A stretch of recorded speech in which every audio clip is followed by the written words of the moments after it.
welcome everyone to episode 25 of the Average Ontario Anglers Fishing Podcast. 25. I know we haven't said this in a few weeks, but did you ever think we'd get to 25? Well, Jesse, I don't think I did. You know what? It seems, Wait for laughter. Oh. It seems like we've been doing this forever, but it's literally only been since February? Yeah. But that's a long time. We've been doing this every single week. And I don't think a lot of people understand how much time this involves, but we do appreciate you listening. And we've actually hit, it changes we record this 2 weeks before, but we just hit 24,000 downloads just on podcasts, not on YouTube, which is amazing. Yeah. And we do get a lot of messages from you guys and girls saying that you enjoy it. So, hey, my advice to you would be keep listening and maybe good things are coming. But anyway, I thought we could do something pretty cool for this episode.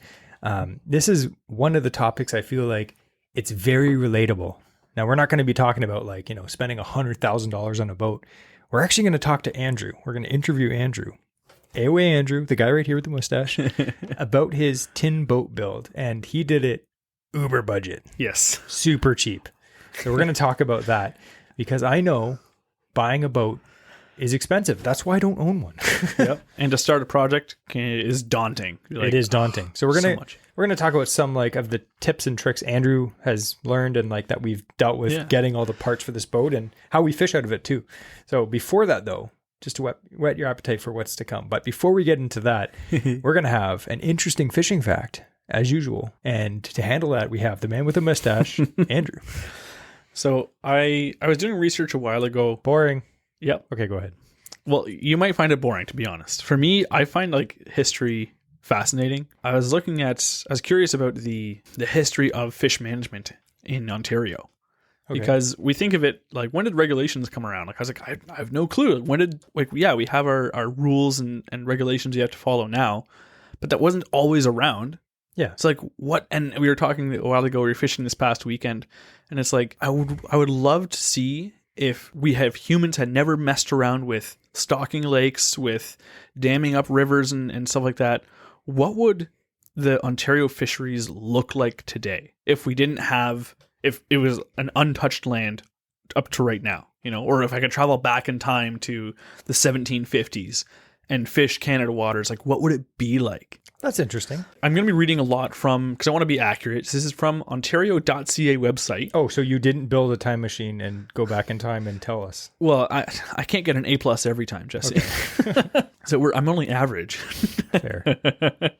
So I'll be reading some paragraphs through this. I'll try and read it in an interesting way. European exploration. So European exploration of what is now Ontario began early in the 17th century. So at the time, it was described as an abundance of fish and wildlife, which appeared to be inexhaustible. It's back in the 17th century. This sentiment was later shared by many of Ontario's early settlers. River, lake, stream, and brook teemed with fishes. That was from Gourlay in 1896. So they developed the fur trade, fishing. They started trading with Indigenous people in the land, stuff like that, making the peace treaties, which, I won't touch that. So between 1800 and 1850, settlement of Ontario was well underway, particularly in the south.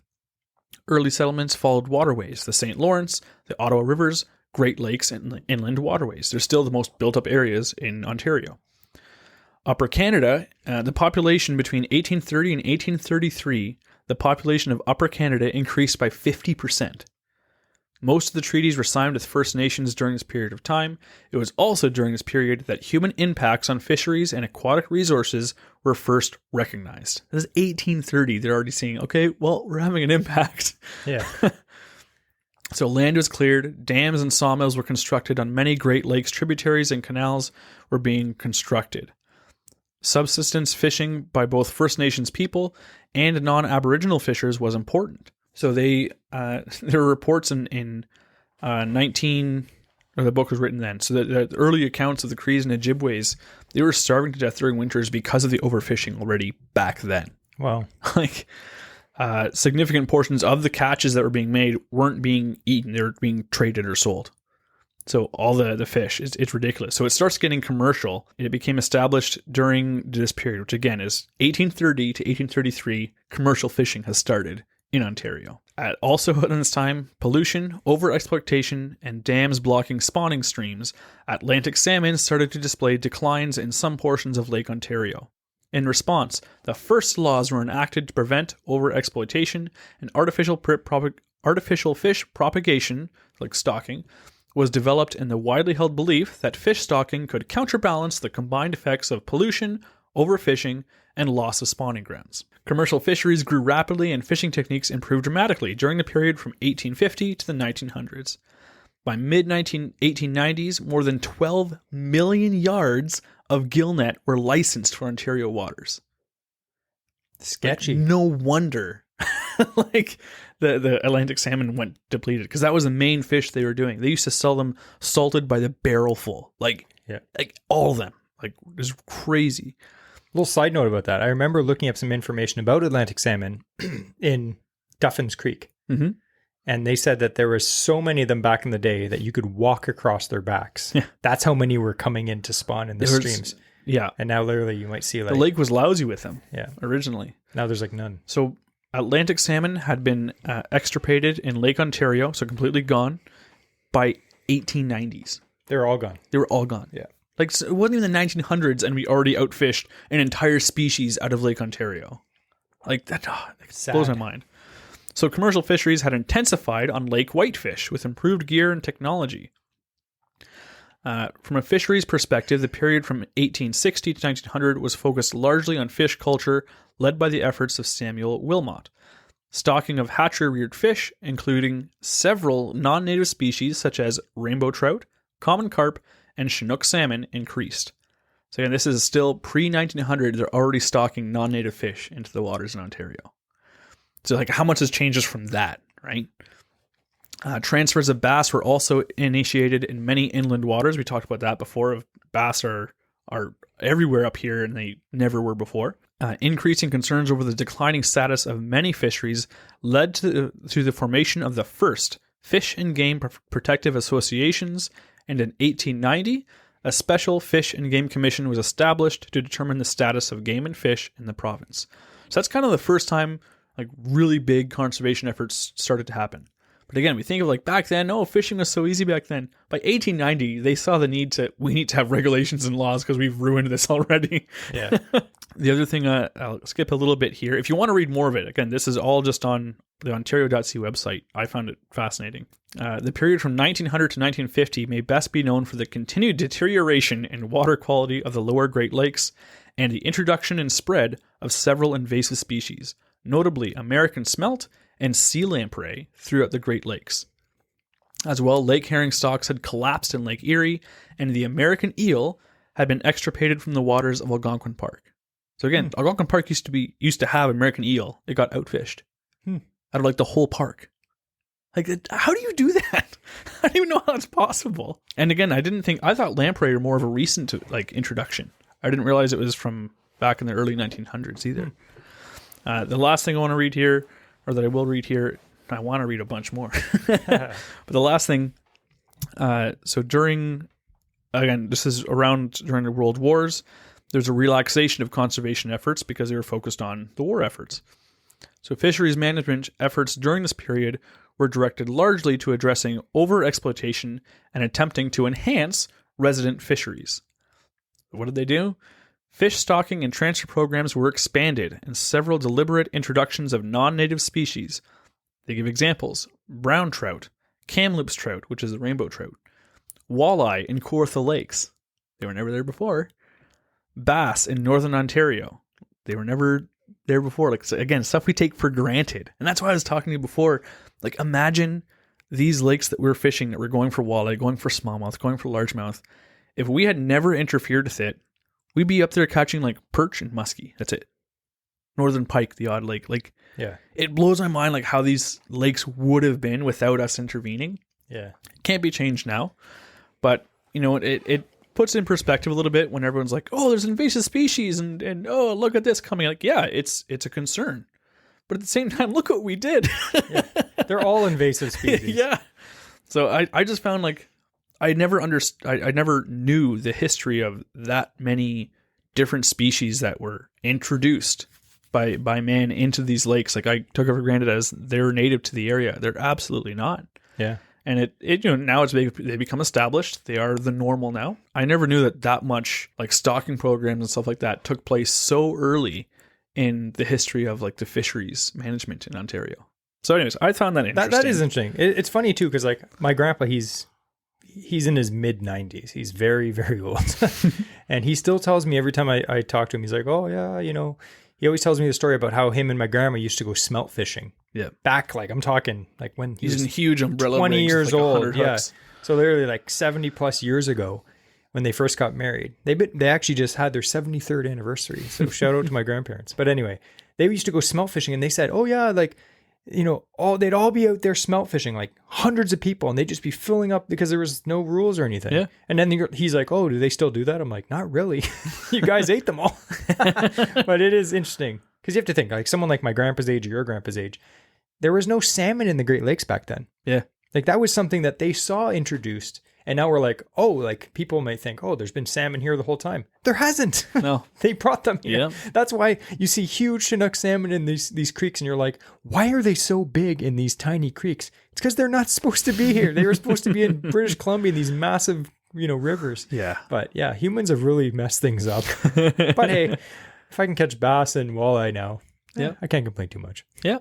I will Make give the that a best of good it. rating because history is important because we have to learn from our history to learn from our mistakes. Yep. So if the Ontario fisheries is thinking of bringing any weird species into Ontario now, I'm going to say no. Like commercial fisheries. Hey, you want to put 1 million miles of kilometers or whatever of gill nets out in the lakes? I'm like, that sounds like a great idea. Like, my goodness. Anyway, yeah, that was interesting. I like that. And if you're a history buff, you probably really like that. And if you hated school, you unsubscribed. So we're just going to use this opportunity quick to have a little update on our podcast. So this is our 25th episode, like we mentioned. The podcast has been going fantastic. We do appreciate everyone's reviews. There has actually been a lot of interesting reviews on Apple. I know on Spotify, you can just give like a star review. That's it. But on Apple, if you listen on Apple, you can actually type out a review. We read them all. They're pretty funny. And the YouTube comments, we get messages on Instagram. We do appreciate everyone listening. Again, we do have a Patreon set up if you'd like to support the cost of running the show every week to help us put a dent in it. There are a few people already that are doing that, so we appreciate that. But we're going to get into the main topic right now. Also, Patreon link in the bio. Ooh, show notes. But we're going to get into the main topic of budget boat builds. Yes. Boats are expensive. That's putting it lightly. Okay.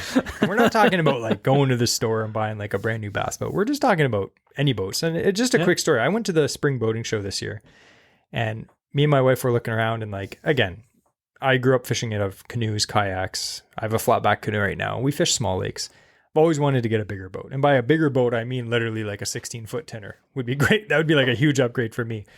Same with Andrew. Like we grew up just fishing small like canoes and stuff. So I went to the spring boating show and I always have my eyes open for like little Our boats. big boat fishing experience was either my dad's boat, which is not geared for fishing at all, or a 12-foot tenor at the cottage. Yeah.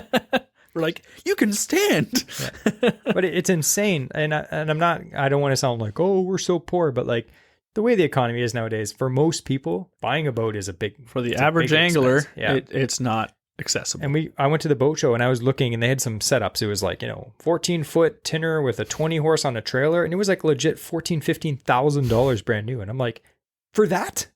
That's a lot of money. Like, oh my goodness, so overpriced. And I know a lot of people will be like, don't buy a new boat. It's a huge ripoff. And I agree with that 100%. Yep. So we're going to kind of talk about how to build a boat on the cheap. Yes. If you're cheap, just if you don't have the budget for it. Not a lot of people, like some people are like, oh yeah, I'm rich. I can buy whatever boat I want. That's amazing. Good for you. Mm-hmm. For the average person, we're going to talk about how to build a boat on the cheap. Because what's the total for your boat right now? Roughly. So I figured this out. The total for the boat, excluding my most recent purchase of the trolling motor, Okay. was $1,200. Okay. Add the trolling motor. It was $3,300. So, okay. So that's the cheap. trolling motor cost as much as everything else I've already put into that boat to date. Yeah. So we're going to start off with a brief story I was about very fortunate Andrew's with how boat. I got stuff. Yeah. We got stuff we're not saying like this is going to happen to you, but again, I'm always on Kijiji and Facebook Marketplace looking at boats. And like sometimes you can find a good deal. It'll be like, some old lady selling her husband's boat who died, and you're like, oh, that's too bad. And she's selling a boat for like $5,000 on a trailer, good motor, everything. And it's like, that's a good deal. I'd rather buy a boat like that, even if it's a little older, for $5,000 than go to buy a brand new boat for like 20. Yeah. That's almost the same thing. So buying a used boat, as long as it floats, you're good. Buy something for $5,000. You can take it to a marina if you want. They'll do a once over on the engine, tune it up, and you can put some epoxy on the hull if there's a leak. So that's for an extra $1,000, let's say. To get it fixed up in tip-top shape now, you paid $6,000 for something that's ready to go. So we're going to tell you the story about how we built Andrew's boat. So long story short, one of my buddies found a boat on Kijiji or Facebook Marketplace, and it was an old 14-foot tinner. It had 2 holes in it, 2 like gashes, 2 gashes in it. Long story short, he actually ended up moving away. So I said to him, like obviously you're not going to take the boat with you, because he moved actually like to the West Coast. So he's like, yeah, you know what? I had a bunch of extra tools. So he's like, give me a bunch of tools and I'll give you the boat. So it ended up, I gave him about $350 worth of tools and he gave me the boat. So we picked it up. Mm-hmm. So the boat was $350, which for a 14-foot tinner, it had 2 holes in it, but in general, it had 2 holes. It was in all trash. Of the wood was rotted. It was the a only write-off. thing that's good on this boat is the fact that it's aluminum, and the aluminum wasn't rotted. That's the only stuff that's usable. So even with all those issues, I feel like $350 wasn't bad, considering that everything else I could find that I was looking to get a boat. My timeline got pushed up ahead only because good deals happened to come my way. I was very fortunate with that, because I was going to save up for a full year and try and find something online and get something for between $3,000 and $5,000 and fix that up. Mm-hmm. So with a boat like that, anything else similar, I was looking at $500 for something that, again, I needed fully rebuilding, and I had to figure out how to transport it from Muskoka down. Like it was ridiculous. So to get something like that, very fortunate. Yeah. And again, since we live in, say, the city, quote unquote, in the GTA, the prices of boats are way inflated compared to like if you buy something up north. Up north, I'll always see boats and it'll be like a good deal, like $600-700 on a trailer and all this stuff, but it's literally 8 hours away. Yeah. And if it's in the GTA, it's like the same thing for $800 is like $3,000.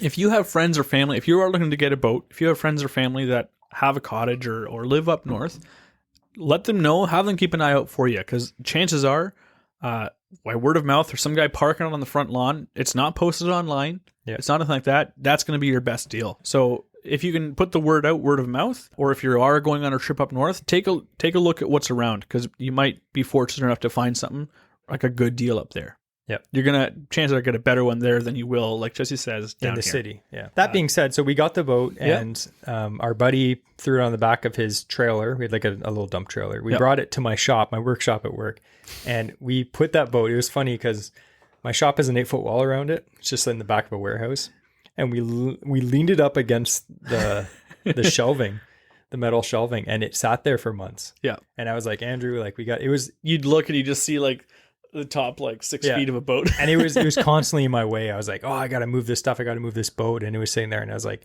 we got the boat in like February. Yeah. And Andrew's like, let's get it out for pike season, in April. And that quickly passed. And I was like, this thing's in the way. And we started to work on it. So the first thing we did, I got it just for clarification on when I got it out. The first trip I had it out in was June. Yeah. I was out for June for pike. Yeah. Because it was still before bass season. Yeah. And we kind of amended it. Okay, we have to get ready for bass season. Yeah, we have to have it by summer. So while the boat was there, I also had a workmate. Now the story of how he got the motor, I'm going to give him a shout out actually, because he's always mentions it. He's like, he's gonna be I forget what he calls himself, is like the redneck motor guy or something like that. He's like, oh yeah, it's brought to you by Matt's Motors. So Matt, my workmate, he did a job, and a guy had this old motor, his old Mercury, sitting in the garage, and Matt's like, what are you doing with the motor? The guy's like, oh, it's yours. It's just sitting there. It ran like 3 years ago, but if you can carry it out, you can have it. So Matt lifted this motor, dragged it out to his truck, and dropped it in the truck. That was his tip for doing that job. Nice. That's awesome. So he did nothing with that motor. He had it for a year, I think, or almost a year. And then I said, look, I just got a boat. I need something to put on it. I need a motor. And I know you got one a while ago. I will buy it as is. He hadn't tried to start it, nothing. I'm like, I'll just buy it as is. I'll try and get it running. Yeah. So I think originally it was going to be like $150. And then he's like, oh, I didn't realize that it had like damage to the skeg. The prop was like completely chotched. He's like, you know what? I'll knock it down. I think I got it for 120 for a 20 horsepower. Yeah. Yeah. For a 20 horsepower motor, an old Merc 2-stroke. And as we brought it into the shop, so first thing I did was see if I can get it going. See if it will start. I know that I'm going to have to change the impeller, so I'm not worried about running it dry for half a second. Yeah. I just want to see if this thing will turn over at all, or what kind of work has to go into it. So we fired it up, and this thing has I bought a fuel can. The fuel can and hose cost as much as the motor. Yeah. Like brand new. I bought them brand new. So anyways, we hooked it up. I just put on a barb fitting because it didn't have a fuel connection on it. So I just like jury-rigged this connection so there's fuel going to it. Original spark plugs that were in there. Yeah. I pulled this thing probably like 10, 15 times. Like, it's not starting. A guy, he's like, oh, it's not going. I'm like, no, like, I know what's going on. He like looks to the side, turns the switch on. I'm like, oh. Yeah. So I think it was a total, with the switch actually now ready to go, I think it was 10 pulls. And this thing turned over. Yeah. It hadn't ran in now 4 years. Like, hadn't seen water, nothing. So the fact that it turned over with this old gas, I was like, this is amazing. And it idled for a little bit and then just died. So I'm like, okay, but at least there's compression. We've got spark. It can run. Yeah. Perfect. And that being said, this motor is originally in rough shape. It looked like it was in rough shape. So we were kind of like, I don't know if it's going to start. There's zip ties all throughout it and stuff like that. There's bits of broken plastic. It's an old 2-stroke though. So. Yeah, like this thing's been around. So it took a while. I couldn't, the sticker on it, there's no model number for it because the sticker's gone. Nothing was stamped in.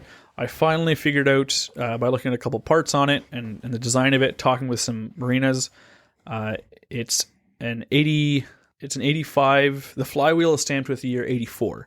Okay. So it's either an 85 or 86 because it is a 20 horsepower and it's they had a different size motor otherwise. And so like just by the carb and all that stuff. So took a while to figure out exactly. That flywheel helped a lot to narrow down the date range. So it's either an 85 or 86 Mercury 2-stroke, 20 horsepower. So then I could get the fuel pump for it. So I got the fuel pump. We hooked it up to a hose, got that running to the earmuffs on it, and turned out the carb just needed some adjustment. Then it ran on idle. It runs rough. It's an old motor. It's rough. It sounds like a Harley. Yeah. But it runs. So now I had a boat that has no seats in it that I rotted out, and a motor that I think runs. Yeah. So it's still, we haven't gotten out on the water yet. So what we did, there was 2 big gashes on the side. Yeah. We shone a light through it because a guy had tried to weld it together. Terribly so. And so we're like, okay, we'll shine a light, and you're seeing like light coming through this massive crack. We're like, well, that's not going to hold water. Yeah. And I think what happened was he tried to like fire it up onto, like from the water, bring it back onto the trailer. And it's about 2 sides of a 2x4. And I just don't think the trailer was in the water enough. So it came on and just punctured the hull on both of those rails. That's what I think happened. It's the only thing that kind of makes sense. It's the same spot on both sides. Yeah. Yeah. And it's the same size as a 2x4. Yeah. So what we did was we cleaned up the area and we got some marine epoxy. Yeah. And we epoxied the inside and the outside of it. We put it in the water. We put on, I bought some marine grade plywood from a local lumber store. And we traced out the seats. We put new seats on just to get it on the water. Because at this point too, I had plans, by the end of the summer, I'm going to have this thing decked, carpeted. I'm going to have rod locker. I'm going to have all the stuff set up on it. That did not happen that first year. Oh. I'm really glad it didn't. Because what happened was my whole plan for having it decked, the way the deck would be laid out, would not have worked. So anyways, once we got the wood on, we put it in the water. I took my brother-in-law out. We went fishing. And I had a Sharpie with me to mark any leaks. Jesse's like, bring a Sharpie with you. If any of the rivets leak, you can circle them. We'll come back. We'll epoxy them. Yeah. So I put it in the water. We were on the water for like 6 hours that day. Not a single drop came into that boat. Yeah. Oh, it was amazing. Yeah. It's a good boat.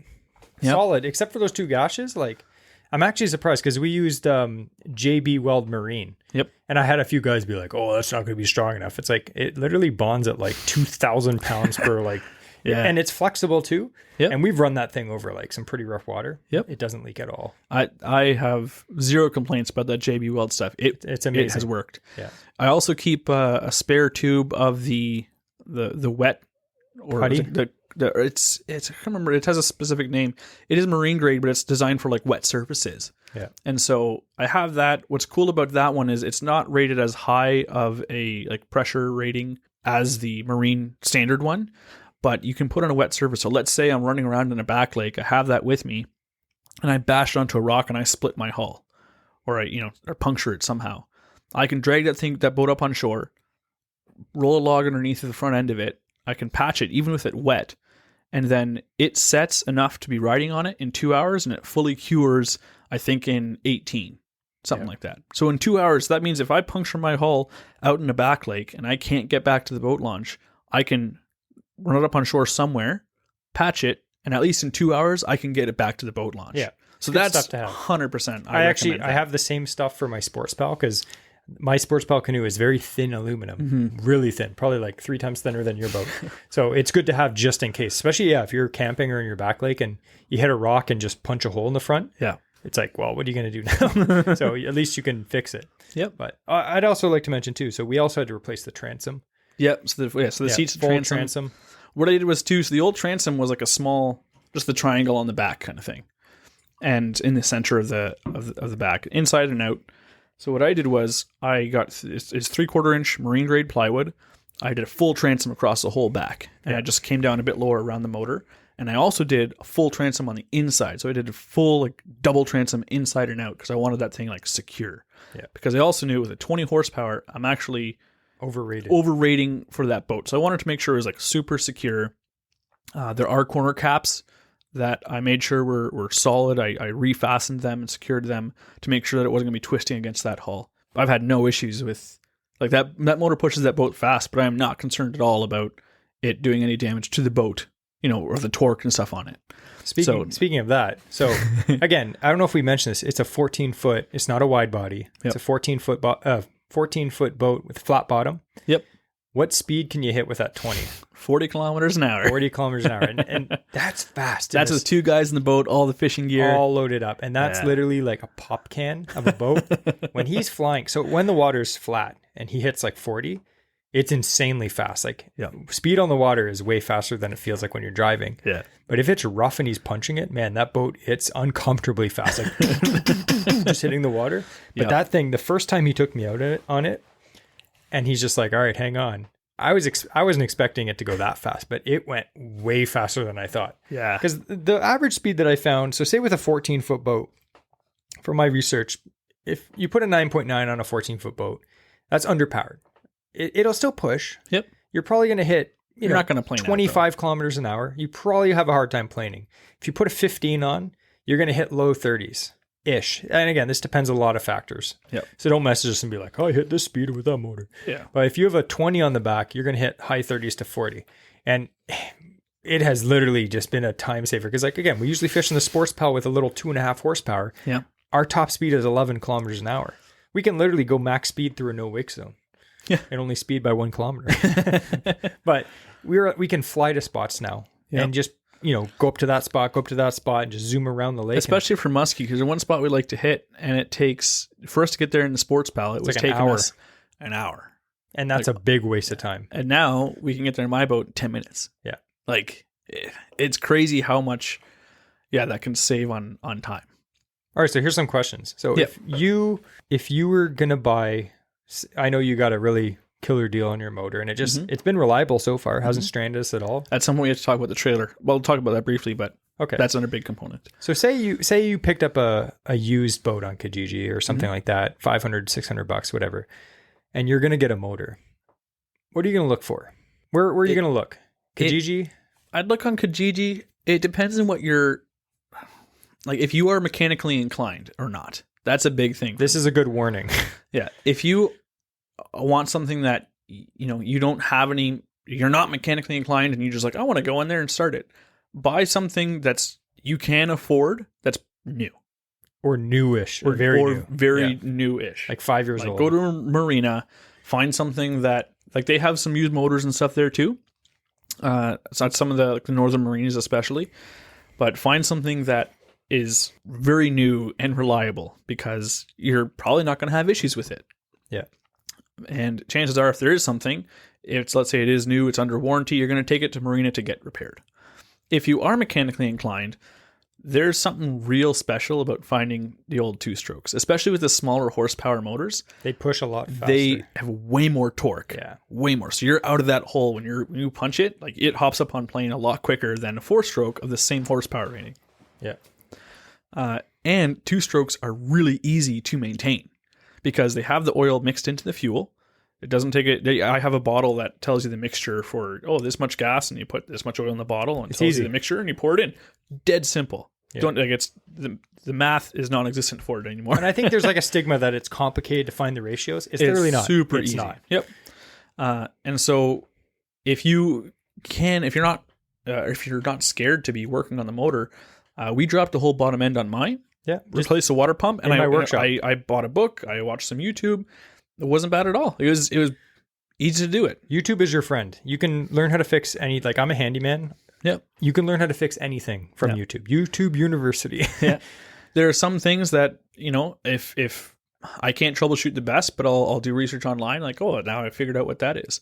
And two strokes are very simple. Yes. Yeah.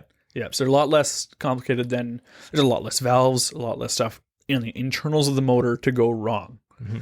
So they're easy to work with. So that would be my recommendation if you're looking, and you're going to save a lot of money getting a used two-stroke. Yeah. And a lot of guys will tell you get like an old Mercury or something, they're bulletproof. Yeah. Like you can run those things into the ground. That's my plan. Yeah. Now on the other side, as much as a two-stroke is cool and they're really torquey, I like a four-stroke. Mine's a four-stroke, super good on gas. Quieter. Very quiet. They're a little heavier for what compared to an old two-stroke. Like the old two-strokes, like I've seen guys that have a little like 4 horsepower two-stroke, and it's smaller than my 2.5. It's like a 2-liter pop bottle with a shaft coming down. Yeah. Yep. And they're a lot better for the environment, like cleaner. They don't just have like black smoke shooting out the back. Yeah. But again, I'm the kind of guy that if I bought a boat, I don't care about the boat. If it floats, that's good enough for me. Mm-hmm. I would rather buy, just for my peace of mind, a brand new motor. Yeah. And I know, like, it's a ripoff to buy a brand new motor, but like for my peace of mind, I've been with so many, it hasn't happened with Andrew yet, but I've been with so many people over the years where I'm fishing out of someone's, tinner with an old motor, like an old Johnson or something. We get stranded. It's happened to me multiple times. Yeah. And twice with the same guy. It's like we're in Rice Lake, like like way far away from the launch, and his motor won't start. And he's like, oh dang, and just pulling. It's like, what are we gonna do? We can't paddle back. There's no one out to pull us back. Yeah. That to me is terrifying. Like it's just like, man. I borrowed a motor at the cottage one time, and I had to I did a MacGyver repair about like 3 kilometers. I did my one big trip that I do, and I went all the way upstream, and I had to do a MacGyver repair 3 kilometers away from the cottage. Thankfully, it's upstream. So you could slowly drift down. I drifted down a fair ways, probably a kilometer before I got that motor running again. And even then, it would run for like 5 minutes and then cut out. And I had to like let it, I think it was flooding the engine, and it was messed up. The carb was messed on it. So trying to fix it on the water, that sucks. Yeah. I've been very fortunate with my motor. It's been reliable. Another story too, I went out with this guy, and he bought this used motor, and he was pulling the string, like pulling the pull cord, and it snapped off in his hands. And he was just like, well, we're screwed.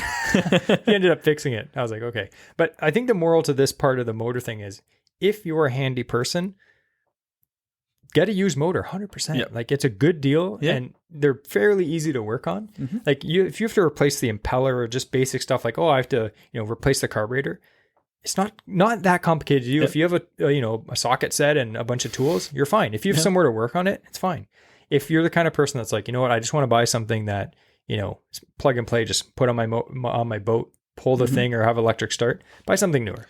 Yeah. And the thing is, like with yours, because it's a 4-stroke, you have to do oil changes on it. Now, again, it's not like the car. I have to do an oil change every 3 months. Like the amount even we use it for. I do like one oil change a year. Yeah. The good thing with me is my year-end maintenance is I bring my motor inside. That's done. Maintenance is done. Well, you have to change the gear lobe. The gear oil. Gear lube. So motors, a lot of people will tell you like, man, motors are just a money pit. They are, but you need it. Yeah. You don't want to have a tin boat and just paddle it. So anyway, that's the motor. And again, if you're looking at a small tin boat, a 9.9 is a great motor because you don't have to register the boat. Yeah. which is amazing. If you get a 20 or 15 even, you got to register it. And there's a lot of lakes, not in this area particularly, but even like some like in Algonquin Park, there's a lot of lakes that are like limited at 9.9. So if you get a bigger motor, you can't fish those lakes. So that may be something to consider. Hey, you know what? It's always good to have more power. It's better to have it and not need it than need it and not have it. More power, baby. Yeah. So if you have a 14-foot boat and a 9.9, you're probably going to wish you got the 15 or 20. You know what I mean? You're just like, I can't get up on plane. It's a little bit slow. But sometimes if you get the bigger motor, if you want to fish these smaller lakes, you're like, I wish I got the 9.9. So really consider that. Yep. Or just do what I do and have a 2.5 and just go really slow all the time. Okay. So about the trailer. So at this point, I have the boat, I have a motor, and I'm like, I need somewhere to transport it. I need to get it out of Jesse's shop. Because my boss was like, that thing has to leave. And I'm like, I'm hounding him. Yeah. He won't pick up the phone. So we installed, I didn't have a hitch in my car. So I bought a hitch, installed it myself. Jesse and I, we did that in Just a bolt driveway on. at home. Yeah. Yeah. We bolted on. My car was ready for the accessory of a hitch. So that worked out well. I'm like, now I have the hitch. I need a trailer. So I was talking with another workmate of mine, and he works at another company that our companies work with together on some jobs. He's like, you know what? I have a 16-foot aluminum that's on a 14-foot trailer, and I need to get a bigger trailer. He said, what I'll do is I have some money that I've been saving up for a larger trailer. If you pay me the difference of what I need to get the trailer I want, which he already had lined up as well, he's like, you can have mine. So I'm like, okay, like let me see the trailer. Sends me pictures, and he's like, oh, just come by my place. He lives like 2 minutes away from me. Which I'm like, okay, this isn't Muskoka, right? Perfect. So it lives 2 minutes away. I go look. It's a galvanized steel trailer. It's got buddy bearings, which if you don't know what those are, it's just the grease nipple's on the outside, so you can just pull the cap off, grease it up, and you can see when it's full. It's super easy maintenance on it. Single axle, just for a 14-foot tinner. It's a super wide trailer though. It has steps on the side. It has steps over the wheel wells. It has a spare tire holder. It had 2 brand new tires on rims. Like, had everything I needed. It was a killer deal. I was like, it had brand new lights, recently wired. Like, this is amazing. And I got it for $650.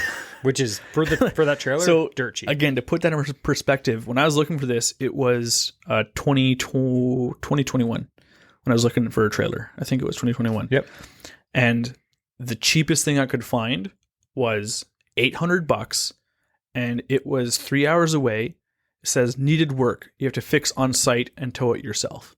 So like, what am I going to do? Drive 3 hours with something that I hope I have the right ball hitch for. I hope I have the right tools. I hope there's a part supplier around there that I can fix it in this guy's lawn, and it's rotted out. And now I have to fix the whole trailer. But this is ridiculous. Like, trailers were insane. So the trailer I bought, I could have easily flipped it if I wanted to for double the price. Like, instantly, I could have sold that thing. Yeah. So to get that deal, again, super fortunate. So now I'm still under $1,000. I have a trailer for $650, the boat, which was $350, and the motor was like $100, $120. Yeah, dirt cheap. It's like for $1,000 now. I have and put new wood on the boat. I had something that I could launch. I was out on the water fishing, and just fast. With that, and fast. Yeah. So it all worked out really, really well. I'm so fortunate. We're not saying you'll get the exact same deal, but I think the thing too is, like Andrew said, ask around. Yep. Because I find this with anything, with getting jobs, with, getting deals. Mm-hmm. People that know you or know you're like, oh, I know this guy who knows this guy who has a boat. You get way better deals than if you're just talking to random people on like Kijiji and Facebook. Yep. I find, but so that it was a long process though. Yep. All this work was over probably like 4 or 5 months. Yeah. And the other thing we built too is because I mounted the trolling motor on the back, and it was really annoying to have a trolling motor on the back of the boat. I'm like, I want a bow mount, but I couldn't afford the motor at the time. Yeah. So you're using Jesse's trolling motor. We unscrew the one set screw in the front. You swap the head around, the handle. Yeah. And now it's pointing. So it would pull the boat around. Yeah. And so we took some angle iron, we took some plywood and jury rigged up a bow mount. A sketchy bow mount, yeah. And I didn't realize how sketchy it was until I actually got my bow mount trolling motor. And I'm like, this thing's rock solid. That last one was sketchy. Yeah. So the issue with it, and going back, I would have designed it a little differently, but because it was just essentially made a small transom on the front of the bow, we had to put like extra screws in to hold it. Because as soon as you try and turn as tight as you got that motor, if you turned it, it would try and like skip up off of that transom or You fold it back down, you try and drive, and there's any waves, and the thing's just like flopping around. Like there's no way to secure it flat down to the bow of the boat with a mount like that. So we never really, unless it was calm flat, and Jesse would sit in the front getting splashed with waves trying to hold it so it wouldn't like bounce off. So it wasn't very enjoyable to use. It got us through the year. It got us through the year. And so when I had a bit of money come in, not a lot, but I was like, you know what? This is enough to buy myself a bow mount trolling motor. I picked that up. Game changer. Game changer. Amazing. Now, again, so the first time I put that on, I was actually disappointed. I was like, I put it on, and I was like, oh no. Like I started to use it. Like, this is terrifying. Because it's a 55-pound thrust. I wanted to keep it at 12 volts. 55-pound thrust trolling motor. Now, again, my boat is flat bottom. It comes to a point. It's not a John boat, but it is flat bottom. So again, there's not a V-hull. There's not much draw in the water. So I had the trolling motor. It's got a settings of like 1 to 5 foot control. So I turned it up. I was on 3, and I was kind of figuring out. So I'm like, I just want to swing the front end to the right. So I turned it so the motor's pointing right. I clicked the button on the manual mode, and it almost threw me overboard. Yeah, the thing just like just skipped right to the side. And there's a bit of chop, and I'm trying to balance on one foot and get my other foot on the pedal. I'm like, this is unusable. Like, this is ridiculous. I got more used to it. Now it's a lot. I'm getting more comfortable with it. But one thing I want to do, I want to put a seat. Pedestal seat, just so I have another point of contact to lean against. So it is a lot safer to use. Again, we always wear our life jackets. We have inflatable life jackets. Yeah. So we always have those on regardless in the boat. Worst case scenario, but I don't want to fall in the drink, especially if it's like a cold fall or spring day. Yeah.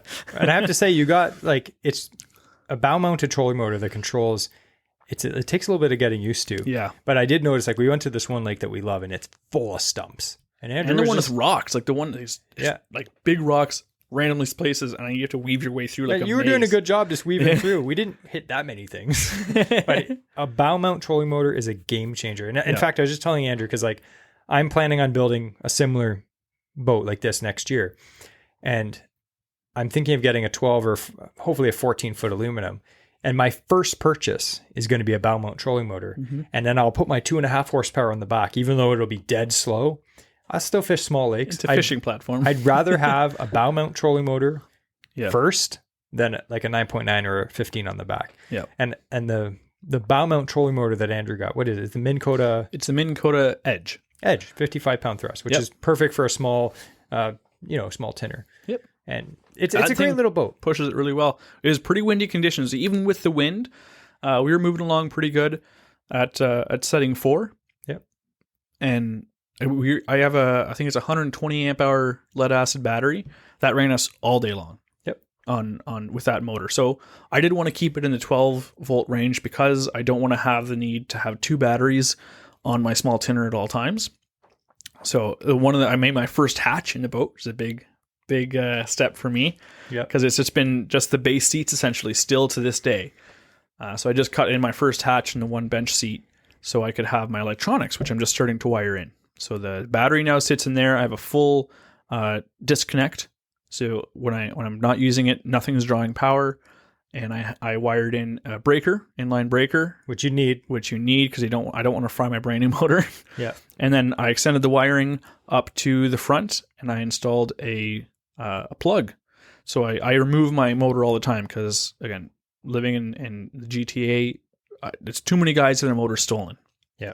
So I got mine. I got the quick release mount, so I can just pull out the posts, and the motor comes off. Weighs it's a pain in the butt, but I just store it at the front door. Yeah. Don't rob my house. Yeah. If you want Andrew's address, please send me a direct message on Instagram. But I wanted to be able to take it on and off, so I installed the plug as well instead of having to undo bolts and stuff like that. So it's a lot easier now to plug and play.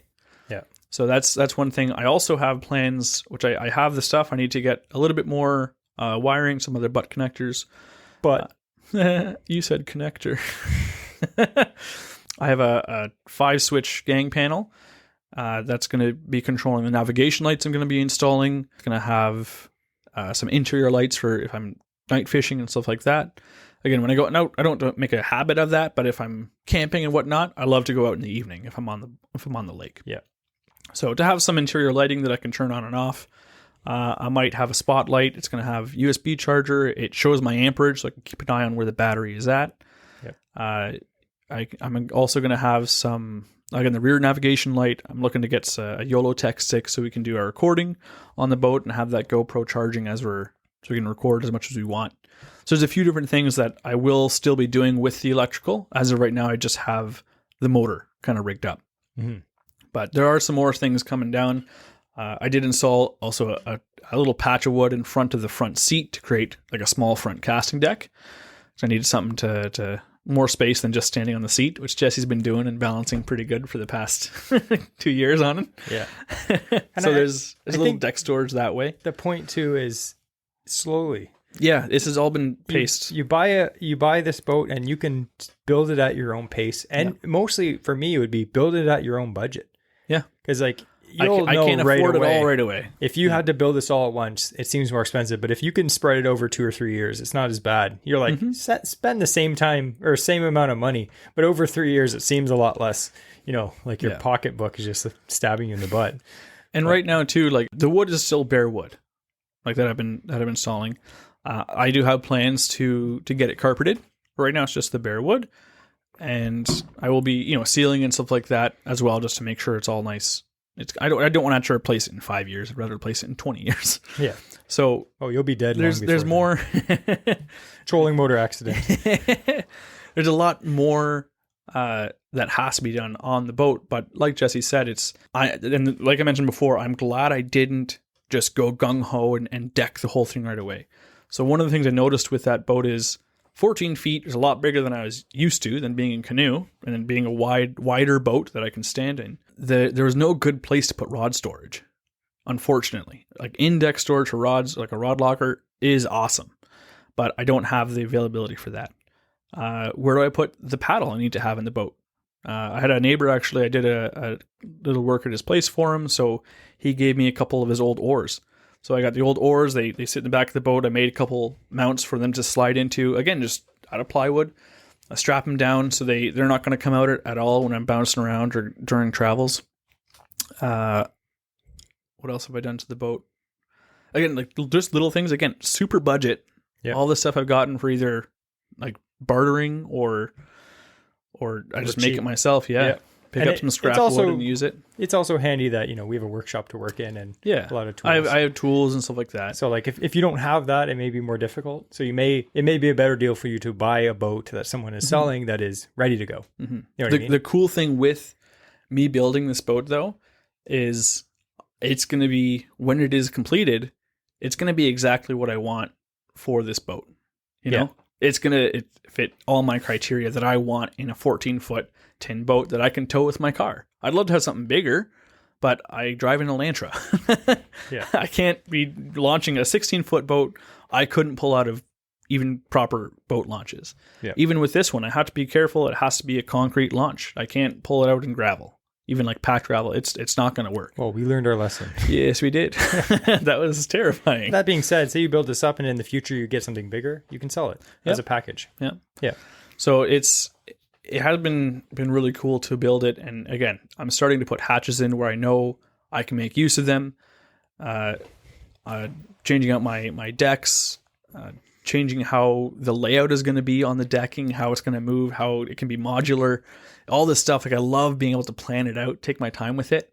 And had I done everything in the first year, I would be so upset with the layout of that deck. I'd have to rip it all out and redo it, just like I'm doing now. So being able to have a project and something to do on the side is really fun. It's satisfying. It's very satisfying. Yeah. And you can get some really good ideas. Like if you go on YouTube, Tiny Boat Nation, the boats that guy builds are insane. Oh, the only thing I have to say with his boat builds is in Canada, like the guys in the States, in Canada, the price of like aluminum and wood and stuff, his boat builds would cost literally $15,000. Yeah. So as much as I watch his videos, I'm like, I get some ideas on what I'd like to do my boat, but we'd have to do it up here a lot cheaper because what he does is he makes boats and he does them professional. They're better than factory boats. Oh yeah. 100%. Yeah. And he has all these hatches and LEDs and live wells and it's all custom made. It's amazing. Mm-hmm. Very, very, very expensive. That's just what he does. He makes really nice John boats and aluminum boats. What we're doing here is more of a super budget version. So it's more like 2x4s and not aluminum. Yeah. But it still works. Yep. The fish don't care what your boat's made of. Yeah. Unless it's sharks and they're looking to attack you. But yeah, that's it. Like we always say, we wish we could have like a bass boat. Yep. I mean, like realistically speaking, that'll never happen. We're millennials. Generally, most millennials can't afford a house, let alone a bass boat. But for the lakes that we fish, it's just like some of the lakes we wish we could fish. Like Lake Simcoe, I wish I could fish that lake. But in Andrew's boat, it's not going to happen. No. So all you have to do is buy the biggest boat you can buy on your budget without literally going in debt forever. Yep. And then choose the lakes you can fish after that. Like, do you ever feel at a disadvantage? Like, I wish we could fish Bay of Quinte or Lake Simcoe or like Lake St. Clair. But in your boat, we can fish like so many like smaller lakes that aren't as popular and have great days going out catching fish. Yep. And we fish a lot of lakes that guys in bigger bass boats, they won't even go in. Like we fish this one lake that's full of stumps and rocks and no one will go there. I tell my buddies who has like a bigger, like almost like a bass boat. And he's like, I won't put my boat in there. I was like, dude, I caught a bunch of 4-pounders the other day. And he's like, I won't go in there. Yeah. I was like, it's not even that bad. He's Take like, my no. boat there. He's like, fiberglass, I'm not going in there. And like, we have phenomenal days. And like, I'm not saying you'll catch more fish in a tin boat than a bass boat. I know a lot of people that can't afford a bass boat are like, you don't need a bass boat. It's like, well, you can't afford one. So obviously you're going to say that. But admittedly, the skill of a fisherman doesn't depend on what boat he has. It will give you some advantages. You'll be able to blast to a spot faster and, you have a bigger platform. It's more enjoyable, but you can catch fish out of a tin boat. No problem. And two things too, that I'd like to mention is my wife has been very understanding with all of this. And one of the big reasons why is I made it a goal, or I didn't want to be in debt for this boat at all. Yeah. So everything that I put into it, the only thing that I've purchased with money I've made at my day-to-day job has been the trolling motor. Yeah. Everything else up to this point, buying the boat, which was Jesse actually gifted me. He had the tools, so he gave me the boat, buying the trailer, buying the motor, buying the wood, buying all the electronics, stuff like that, has all been financed by our dear Patreon. No, I'm just kidding. Been financed by me doing odd jobs for friends and family and neighbors and stuff like that. Yeah. So I didn't have the funds, I don't have the savings to be able to drop $3,000, what I paid now for this thing in total at one time. I had to do it over time. So that's been cool because I'm doing it in stages. As soon as I can afford the next little step, okay, now I buy that stuff, I can do it. It's awesome. Yep. So I've been held back from doing it all in one go financially as well.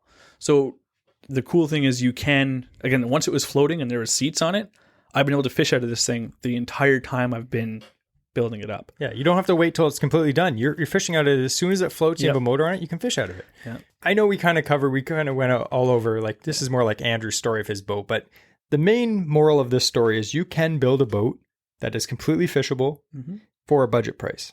Yeah. Boats are not cheap. Even a budget boat build, like you may be like, oh, $3,000, I make that in a day. That's amazing. Good for you. But for the most people that maybe, just are weekend warriors, if you want to get a completely fishable boat, you can build one for a few $1,000s. Yeah. That's what I was going to mention actually is the reason why I did buy a brand new trolling motor is because I wanted something that I knew 100% would work. I don't want to have any issues with it. It's got a good trolling motor. I don't have electronics as for a fish finder or navionics or any of that stuff on the boat right now. Jesse will bring his fish finder with us when we go out. Yeah. But we know we can't afford front-facing sonar or anything like that. But it would eventually cost more than his whole boat and trailer. Well, like I said, the trolling motor itself, not including the batteries for it, which I got a good deal on those, but the motor itself cost as much as I paid for the boat 20 horsepower motor and trailer combined. Yeah. So, but the reason why I did that is the trolling motor I can take off and put on anything else. If this boat just like blows up and I run into a log and the whole thing cracks in half and my motor just like disintegrates the bottom half of it, I can take the trolling motor I just bought and put that on the next thing. Yeah. When I get electronics, I don't want to buy something that's like super budget. That's where I'm going to be investing the money in. That I know 100% these bolt-on additions, which will help me catch more fish and give me more control and more usability, they're going to be the most expensive part of this boat build. If I save up and I can save up to spend, $2,000 on a nice, fish finder, I'll do that because I know I can take that fish finder and put it on a bass boat if I ever get it. That's completely fine. You're going to get a bass boat? I'm not. I'm just saying. Like, it doesn't bother me to have, some people it might sound silly. Oh, like, why are you putting a gold ring in the nose of a pig? Like, the thing is, I'll spend money where it's going to actually matter. And the boat, it floats. The motor that pushes it, it runs. Yeah. The stuff that's going to help me catch fish, that's what I need to spend more money on. That just gets me on the water. The stuff that's going to get me in front of that 5-pound smallie is sonar, is a trolling motor that can get me, hold me on that spot. So that's the stuff that I will be in the future as I can afford it. I do have some bigger plans for the boat, but those are no longer essentially the budget options. That's me. I want to make sure that when I spend money, it's on something that is good. I'd rather save up, buy something good once than buy something to get me by until I can get what I really want. That's just a waste of money in my mind. Yeah. There's no sense buying something, they're saying buy once, cry once. Yeah. There's no sense buying something cheap that you're going to have to replace eventually. Yeah. Unless you literally can't afford it at the time. Like, I get it. But anyway, and one thing that I'd like to mention very briefly is nothing against kayak fishing. Love kayak fishing. It's amazing. If kayak fishing seems expensive to you, compared to buying a bass boat, it's dirt cheap. But I looked into getting a kayak, and like one with like a little motor on it and all this stuff, or like pedal drive, you're looking at like $5,000, $6,000, $7,000. Yep. Just a food for thought. You could buy a fully functional boat with a 20 horsepower engine for the same price. Yeah. And you're not in a kayak. Yeah. Again, being in a kayak is magical. It's cool. But if you're older or you want to take someone else out, you can have a boat. This 14-foot tinner, I'm building to be a small lake 2-man bass boat. It is. And it's going to be perfectly geared to do so. Until you see the one that I build. 100%. Then we'll have tournaments with each other. We're actually going to have tournaments with each other. Actually, we're hoping to have small craft tournaments in the future. Possibly next year, where you have to have literally a boat with 20 horsepower or less. It's capped at 20 because that's what I have. Yeah. And I want to fish it. Kayaks, canoes can enter, whatever, but it's only small boats. And it'll be like just for fun. But we'll talk about that more later. But anyway, this is a cool episode. So I'm going to say this. If you have any questions about Andrew's boat, message him on AOA Andrew on Instagram. AOA_Andrew. Yeah, and he'll be more than happy to talk to you, because like there's so many little details we couldn't get. This podcast would be like 5 hours long if we talked about every process and stuff of doing the build. Or even if you have done a boat build yourself, or something that you would recommend that I would install on my boat, or something that like, hey, you know what, these lights work really well, or this worked really well for your boat, let me know. Or get any trips on wiring, because I'm going to be doing a fair bit more once I get the other stuff hooked up on it.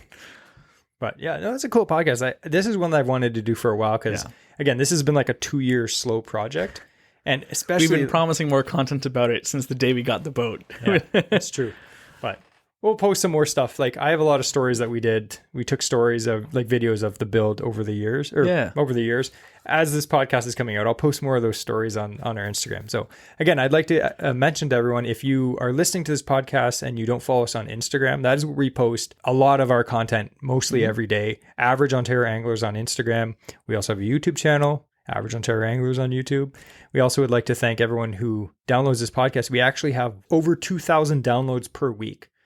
That's pretty insane. Yeah. I always say to Andrew, I'm like, it's funny that people find us slightly entertaining enough, because like they're downloading it. 2,000 a week plus YouTube. It's like 2,500 a week. Listen to me and Andrew randomly talk about random things about fishing. But we do appreciate it. Again, we're going to mention we do have a Patreon if you'd like to support the expenses. Recording this show, here's the reality of it. Recording this show every week, there are expenses that come up with that. We do appreciate, we have a bunch of patrons right now. If you want to leave us a $2 tip, that would be amazing. We put it all towards the cost. We're not just buying random stuff with it.